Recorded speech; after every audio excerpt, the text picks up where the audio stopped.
तो ये कहानी शुरू होती है एक शेमन को दिखाते हुए। वो काला जादू इन्हें ब्लैक मैजिक कर रहा था। उसके इर्द गिर्द इंसानी जिस्म और गाय के पार्ट्स पड़े हुए थे जिनको मिलाकर वो जादू कर रहा था। इसी टाइम उसके पास एरमा आती है अपनी बहन को लेकर। असल में वो अपनी कजन को पसंद किया करती थी और उससे शादी करना चाहती थी, लेकिन कजन की फैमिली के ना मानने की वजह से उसकी शादी कहीं और करने का फैसला कर दिया जाता है। पर एरमा ऐसा नहीं चाहती। वो हर हाल में अपने प्यार को पाना चाहती है, चाहे वो काला जादू ही क्यों ना करे। यहाँ उसकी बहन बुलन उसे मना करती है। वो कहती है एरमा चलो यहाँ से, मुझे यहाँ कुछ ठीक नहीं लग रहा। लेकिन एरमा किसी की सुनने वाली नहीं थी। एरमा अब शेमन से कहती है कि मुझे इस लड़के से हर हाल में शादी करनी है। शेमन लड़के की तस्वीर देखता है। एरमा बताती है ये मेरा कजन है और ये सुनकर शेमन जादू करने से इनकार कर देता है और कहता है इसमें तुम्हारी जान को भी खतरा हो सकता है। शेमन का ये कहना ही था कि अचानक एरमा के पास बैठी हुई उसकी बहन के अंदर एक जिन आ गया, जिन्हें उसे किसी और एंटिटी ने पोसेस कर लिया। उसका चेहरा खौफनाक हो चुका था और वो यहाँ एरमा को धमकी देता है कि अगर तुमने ऐसा किया तो तुम्हारी जान चली जाएगी। ये सुनकर एरमा और उसकी बहन दोनों वहाँ से वापस आ जाती है और सीन कट होकर हमें 12 साल बाद का वक्त दिखाया जाता है। इस टाइम हम एरमा को उसकी बहन बुलन और उसकी मोम के साथ गालन के घर जाते हुए देखते हैं, उसी लड़के के घर जिससे वो शादी करना चाहती थी। हमें पता चलता है कि गालन की आज से 12 साल पहले ही एक निशा नामी लड़की से शादी हो गई थी और अब उसके 12 साल की बेटी सोफिया भी थी जो देख नहीं सकती थी,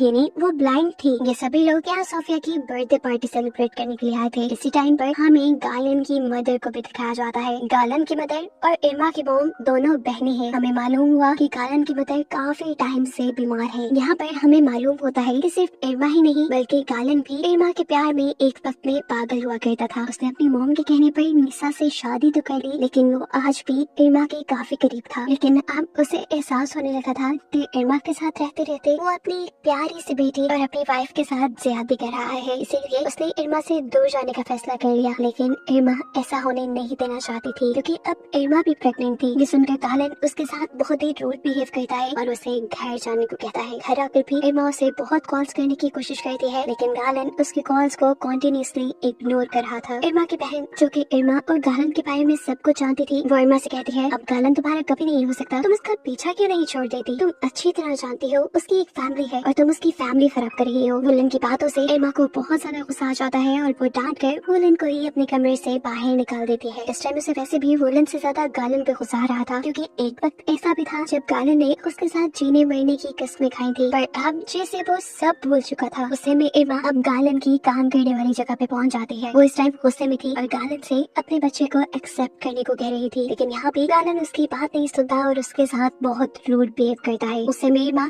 उसे धमकाने के लिए पास पड़ा हुआ चाकू उठा लेती है। इससे पहले कि एरमा उसके ऊपर हमला कर देती, गालन उसे धक्का देता है और वो नीचे गिर जाती है। इस एक्सीडेंट की वजह से उसका मिसकैरेज हो चुका था। गालन उसे खुद हॉस्पिटल लेकर जाता है और जब एरमा को होश आया तो एरमा ने इस सारी चीजों का जिम्मेदार गालन को ठहराया। यहाँ गालन आराम से उसे समझाता है देखो एरमा, मैं शादीशुदा हूँ, हम अब साथ नहीं रह सकते। लेकिन एरमा तो जैसे उसकी कोई बात सुनने को तैयार ही नहीं थी। वो बार बार यही बोल रही थी देखो गालन, तुमने मुझे वादा किया था कि तुम मुझे कभी छोड़कर नहीं जाओगी। लेकिन यहाँ गालन एकदम से गुस्से में आ जाता है और उसे अपने से दूर करते हुए उसके ऊपर कुछ पैसे फेंक कर यहाँ से चला जाता है। वो अब ऐसे क्या था कि एरमा भी जानती थी अब वो वापस कभी नहीं आएगा। उसने अपना सब कुछ खो दिया था। वो यहाँ जोर जोर से चिल्लाती है और फिर गालन को बर्बाद करने की ठान लेती है। सीन कट होकर हमें दोबारा गालन को दिखाया जाता है जो काम के बाद अपने घर वापस लौट रहा था। तभी रास्ते में मस्जिद से इमाम निकल कर उसे कहते हैं गालन, अब तुम्हारी फैमिली में से कोई भी मस्जिद नहीं आता, तुम्हें मस्जिद आकर इबादत करनी चाहिए। इबादत हमारे ऊपर आने वाली बुराइयों को पहले से पहले ही रोक देती है। उसके बाद इमाम गालन को उसकी बेटी सोफिया के लिए एक गिफ्ट भी देती है, जिसके बाद गालन घर चला जाता है। बहुत ज्यादा थका हुआ था इसीलिए सो गया और तब सोते हुए सोफिया उसके पास आई। सोफिया ने उसे झुकाया और यहाँ हमें दिखाया गया कि सोफिया ने अपनी आंखें बाहर निकाली हुई थी, जिसे वो गालन को देते हुए कहती है डैड, इस मर्तबा अगर आप मुझे कोई गिफ्ट देंगे तो मुझे आग ही गिफ्ट करना।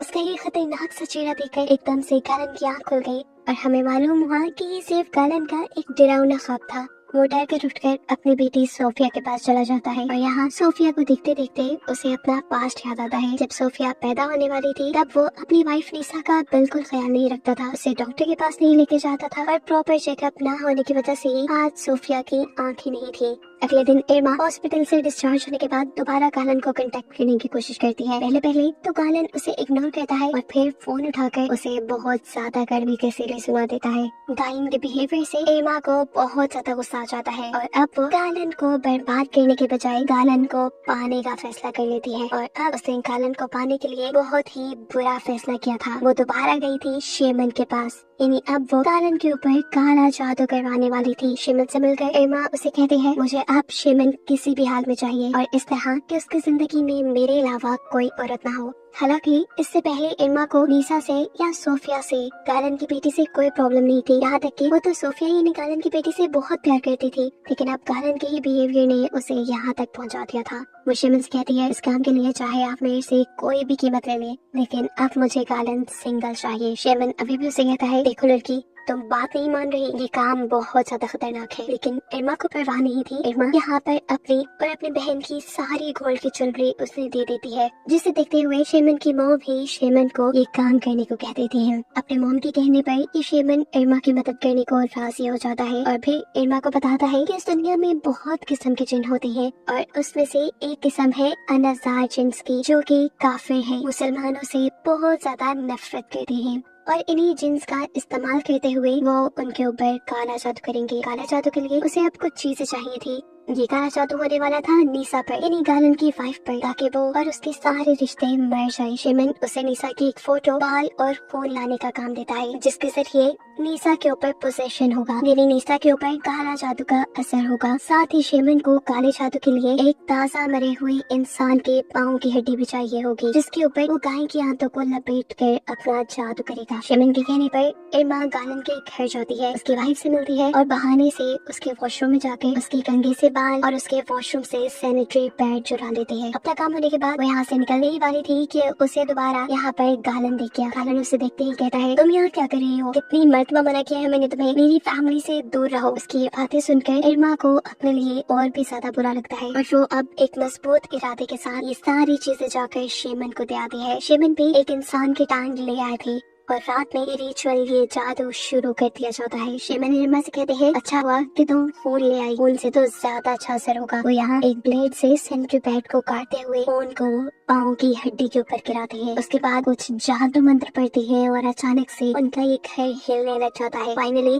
यहाँ वो जिन आ चुके थे, जिनकी हेल्प से इन्हें नीसा के ऊपर पोजेशन करवाना था। वो इन जिनों से, जिनों की लैंग्वेज में बात कर और नीसा को बर्बाद करने को कहता है। जिन उसकी बात सुनकर यहाँ से चले जाते हैं और शेमन इरमा को बताता है कि अगली 5 रातें नीसा के लिए इंतहाई मुश्किल रातें होंगी, जिसमें उसके सारे ब्लड रिलेशंस मारे जाएंगे। ऐसे इरमा की सारी ख्वाहिशात पूरी हो जाएंगी। पहली रात में हमें दिखाया जाता है कि नीसा जब नमाज पढ़ रही थी, एकदम से उसके सामने गाय के कटे हुए पार्ट्स आ गए, जिसे देखकर वो डर गई। जिसके बाद नीसा को ऐसे महसूस हुआ जैसे उसके ऊपर किसी ने बाल्टी भर के खून गिरा दिया हो। वो डर कर इतनी बुरी तरह चिल्लाई कि गालन यहाँ आ गया और जब गालन की नजर उसके ऊपर पड़ी तो नीसा के कपड़े बिल्कुल साफ थे, वहाँ कोई खून नहीं था। वो नीसा से कहता है, चलो तुम आराम कर लो, मेरा ख्याल है तुम थक गई हो। अगली रात हम देखते हैं कि जादू का असर नीसा के ऊपर दोबारा हो रहा था। ऐसे में वो अपने और अपनी बेटी के डॉल के बाल काट के खा जाती है, जिसकी वजह से उसे उल्टी शुरू हो जाती है। जब वो होश में आई तो तब वो बहुत ज्यादा परेशान हो चुकी थी कि वो क्या उठपटांग की हरकतें कर रही है। वो इन चीजों के बारे में गालन को बताना चाहती थी, लेकिन गालन उसकी बातों पे ध्यान नहीं देता।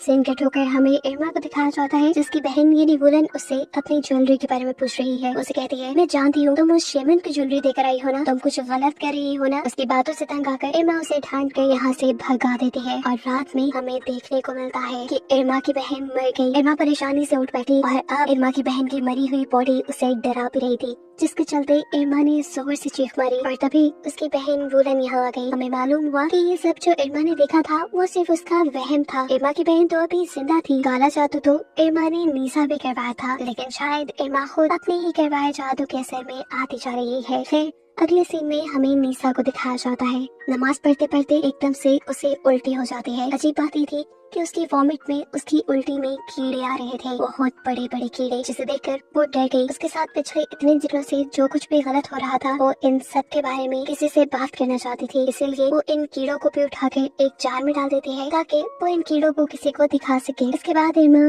गालन की मोम के कमरे में जाती है। यहाँ वो आई तो उनका ख्याल रखने के लिए थी, लेकिन अचानक ही पता नहीं उसे क्या हो जाता है। ऐसे लग रहा था कि जैसे किसी चीज ने उसे पोजेस कर लिया, जिसके चलते वो गालन की मॉम को मारने ही वाली थी। लेकिन तभी अचानक उसे होश आ गया। उसे समझ नहीं आ रही थी उसे ये सब क्या कर दिया। वो यहाँ गालन की मॉम से माफी मांगती है और कहती है मैं आपको मारना नहीं चाहती थी, पता नहीं मुझे क्या हो रहा है, मुझे खुद समझ नहीं आ रहा। इससे पहले कि कुछ और गलत होता, निशा बगैर वक्त जाए किए किसी से मदद लेने का फैसला करती है और बाथरूम में जाकर जब उस जार को उठाती है जिसमें उसने अपनी उल्टी में निकले हुए कीड़े बंद किए थे, तो वो ये देखकर हैरान हो गई कि वहाँ अब वो कीड़े नहीं थे। दूसरी तरफ गालन की मॉम जो कि चल भी नहीं सकती थी, हमें दिखाया जाता है कि वो बिल्कुल सही चलते हुए किचन में आती है और गर्म खाने से भरा हुआ बर्तन उठाकर अपने ऊपर डाल देती है। निशा जो अभी भी बाथरूम से बाहर निकली थी, वो ये सब देखकर परेशान हो गई क्योंकि अब गालन की मॉम के पूरे जिस्म पे बड़े बड़े आंवले बन चुके थे। उनका जिस्म जल चुका था और कुछ ही देर में उनकी मौत हो गई। तीसरी रात में हमें दिखाया जाता है कि गालन की मॉम का फ्यूनरल था और सभी यहाँ पर आए हुए थे। फ्यूनरल पर निशा एकदम से ही अपने ऊपर से कंट्रोल खो देती है, उसे कोई एंटिटी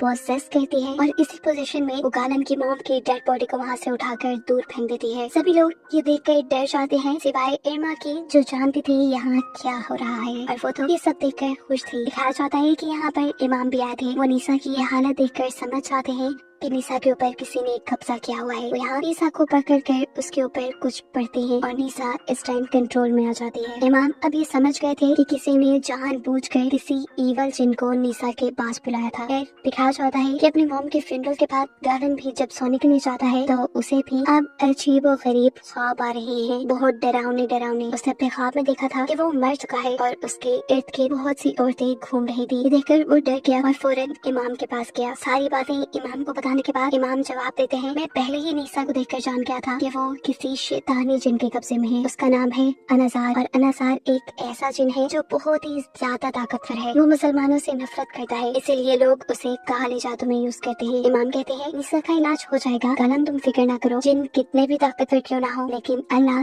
सबसे ज्यादा ताकतवर है और अल्लाह से ही मदद मांगते हुए हम निशा को बिल्कुल ठीक कर लेंगे। वो यहाँ गालन को निशा के लिए होली वाटर देते हैं और कहते हैं कि हमें निशा पर एक्सॉर्सिज्म करना होगा, यानी जादू का तोड़ करना होगा। इसके लिए तुम निशा को मस्जिद के पीछे वाले हॉल में ले आना। अब गालन जैसे ही घर आया तो उसने देखा कि निशा चिल्ला रही थी। असल में उसे गालन की मॉम की स्पिरिट यानी रूह डरा रही थी। ऐसे में गालन जल्दी से उसके करीब आकर उसे कंट्रोल करता है और उसके सर पे होली वाटर लगा देता है, जिसकी वजह से निशा को बहुत दर्द होता है। उसकी इस हालत को देखते हुए गालन को बहुत ज्यादा बुरा लग रहा था क्योंकि अब गालन के पास उसकी बेटी और उसकी वाइफ के अलावा कोई नहीं था। वो प्यार से यहाँ निशा को सुलाकर रेडियो पे कुरान पाक चलाकर चला जाता है, लेकिन उसके जाते ही रेडियो बंद हो गया और निशा को जिन्होंने बुरी तरह पोसेस कर लिया।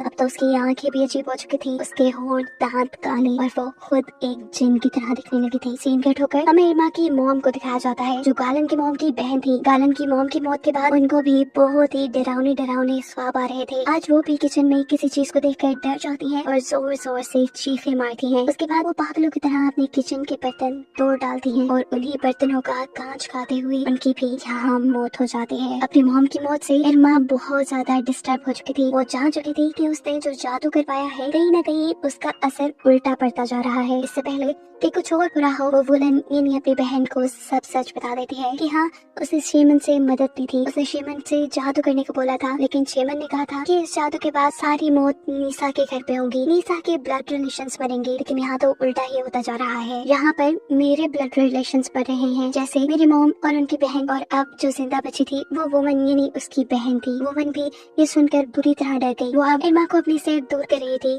लेकिन इरमा उसे कहती है वुमन मेरी बात सुनो, मेरा यकीन करो, मैं सब ठीक कर दूंगी। सीन कट होकर दूसरी तरफ हम गालन को देखते हैं जिसे आज निशा को इमाम के पास लेकर जाना था। इमाम ने उन्हें कहा था कि तुम फिक्र मत करना, अल्लाह हमारी मदद करेगा और हम उस जिन को हराने में कामयाब हो जाएंगे। गालन भी जवाब में सर हिलाते हुए निशा को अपने घर लेने चला जाता है। जहाँ रास्ते में उसे इरमा मिलती है। असल में इरमा उसे सब सच बताने आई थी। ये सब कुछ हो रहा है वो उसके करवाए काले जादू की वजह से हो रहा है। सच्चाई सुनते ही गालन का गुस्से से बुरा हाल हो जाता है। अब आज काले जादू की 5वीं रात भी आ चुकी थी और ये सबके ऊपर बहुत भारी पड़ने वाली थी। यहाँ दिखाया जाता है कि इरमा सब कुछ रोकने के लिए शेमन से मिलने के लिए जा रही है, लेकिन अचानक से उसकी बहन बुलन पोसेस होकर उसी के ऊपर हमला कर देती है। उसे डरते हुए इरमा वहाँ से भागकर बाहर निकल जाती है और बुलन भी बाहर आ गई थी। वो अब इरमा के बहुत करीब आकर उसे कहती है देखना आज मैं भी मर जाऊंगी। ये कहते ही वो वहाँ दरख्त पर चढ़ गई, जिसके बाद उसके बाल दरख्त की टहनियों में फंस गए और एकदम से उसने दरख्त से जंप कर दी, जिसकी वजह से उसके बालों के साथ साथ उसके सर की खाल भी उतर गई और बहुत ही बुरे तरीके से उसकी मौत हुई। ये सब देखकर इरमा तो जैसे पागल ही हो गई थी। वो अब जल्द से जल्द शेमन के पास जाकर ये सारी चीजें रुकवाना चाहती थी ताकि एटलीस्ट उसकी जान बच जाए। जबकि दूसरी तरफ हम देखते हैं कि इमाम साहब नीसा का एक्सॉर्सिज्म भी शुरू कर चुके थे। जैसे जैसे वो मुस्लिम्स की होली बुक यानी कुरान पाक बढ़ती रहती है, इरमा की हालत बिगड़ती रहती है। उसको जिन्होंने पोजेस किया हुआ था वो यहाँ कंट्रोल से बाहर हो जाते हैं और इस जगह मौजूद सभी इंसानों के ऊपर हमला करके उन्हें मार डालते हैं। इधर इरमा जो शेमन के ठिकाने पे पहुंच चुकी थी, शेमन उसे वहाँ कहीं नहीं मिलता। एकदम से नेगेटिव एनर्जीज उसे ही अपने कंट्रोल में ले लेती हैं। उसका जिस्म अकड़ जाता है, हड्डियां मुड़ जाती हैं, कमर टूट जाती है और ऐसे ही एक एक करके उसकी सारी बॉडी टूट कर उसकी भी यहाँ बुरे तरीके से मौत हो जाती है। यहाँ मस्जिद में नीसा जिनों के सरगे बहुत से लोगों को मारने के बाद अब गालन को भी पकड़ चुकी थी। इससे पहले कि वो गालन को भी मारती थी, यहाँ इमाम उसे बेहोश कर देते हैं। लेकिन उसे बेहोश करने के बाद भी ये लोग देखते हैं कि यहाँ सारे बुरे काम वैसे ही चल रहे थे और तब इमाम की नजर जाती है सोफिया पर, यानी नीसा की बेटी पे। और सबसे बड़ा सच ये रिवील होता है कि जो जादू इरमा नीसा के ऊपर करवा कर आई थी, वो जादू तो